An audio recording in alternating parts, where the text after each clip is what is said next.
Alors j'en profite pour faire une petite update des plantes sur mon balcon. Là j'ai mis un Ouya, comment il s'appelle celui-là, Publicalix je crois, dehors parce que bon de toute façon j'ai plus de place. Là j'ai mon Boucarnéa qui est pas en super forme mais qui est pas mort. Ça c'est une orchidée qu'on m'a offert, c'est mon fils qui m'a offert pour la fête des mères, cette belle orchidée. Et donc pareil, par manque de place, et puis vu que là c'est la belle saison, je l'ai mise dehors.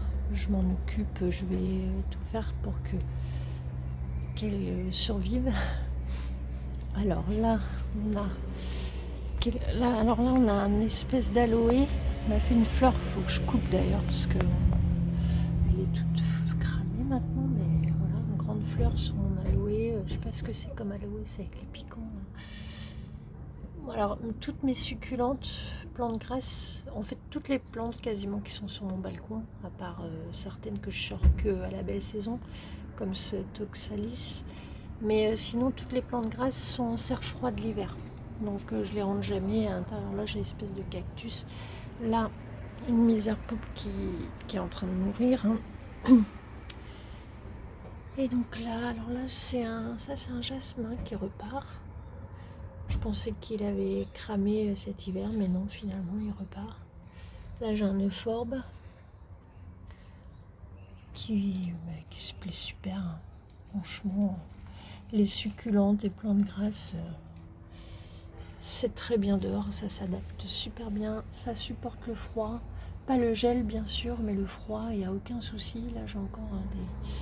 Je vais passer dessus rapidement parce que j'ai pas tous les noms. Mais voilà, il y a des Echeveria, des...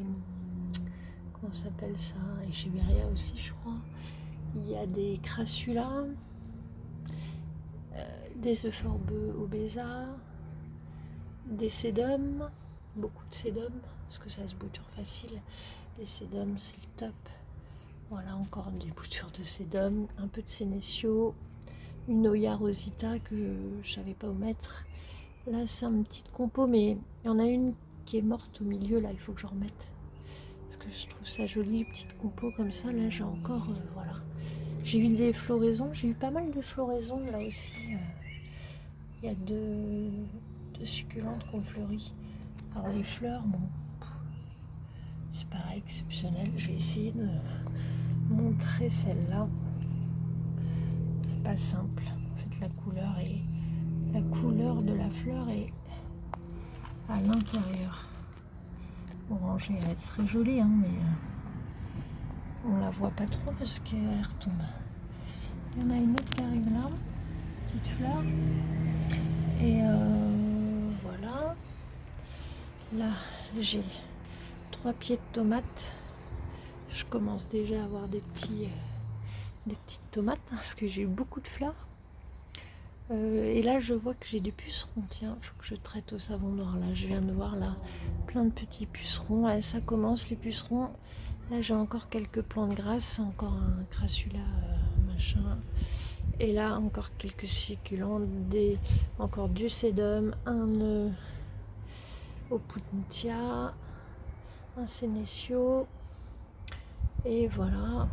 Puis après, c'est les plantes d'extérieur. Hein. J'ai des belles petites fleurs là, c'est des œillets.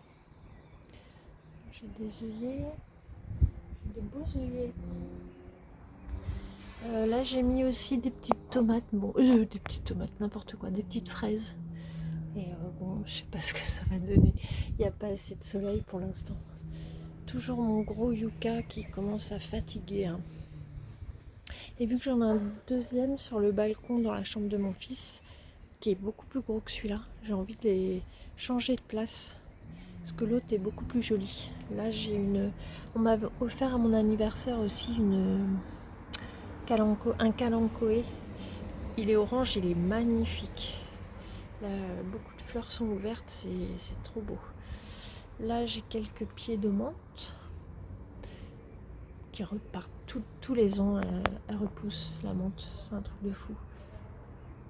Là, je crois que ça, c'est une iris, il me semble. Iris ou lys. Mais là, j'ai 2 fleurs qui arrivent, je suis contente. Parce que ça c'est magnifique. Et elle est rose, je crois, la floraison. Ça c'est de la chrysanthème, il me semble. Voilà, les fleurs c'est plus pour octobre, hein, le chrysanthème.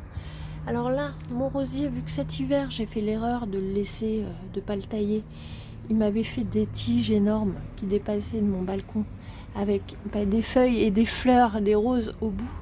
Et franchement, c'était moche. Donc j'ai tout coupé à 20 cm les tiges. J'ai bouturé en coupant les fleurs, ce qui me restait avec de l'hormone de bouturage. J'ai fait ça directement en terre. On verra si ça prend. J'espère. Bon, en tout cas, j'ai celui-là aussi qui est bien reparti là. Et puis j'ai encore aussi ces deux rosiers là. Un petit ici, puis un plus grand ici. Donc en termes de rosiers, je n'avais pas grand chose à perdre. Là, j'ai mes hortensias. Ils sont pas encore en fleurs, mais qui commencent. Là, on a un géranium qui tige aussi, puisque pareil, j'ai pas coupé. J'aurais dû couper à ras avant l'hiver, et je l'ai pas fait. Donc ça a repris des tiges. Bon bref, je ferai pas la même erreur l'hiver prochain. Les voilà. Là, j'ai une petite irisine classique verte d'ailleurs qui a très soif. Là, je la vois en filmant que les feuilles sont rabougries. Donc voilà, petite vue d'ensemble. Là, j'ai un spot hortensia rosier. Là, plutôt un spot avec ma menthe. Parce qu'il n'y a que ça qui est reparti. Puis un peu quand même là, mais voilà. Et donc, j'ai le chantier de déplacer ce yucca là pour aller mettre le yucca qui est sur le balcon dans la chambre de mon fils.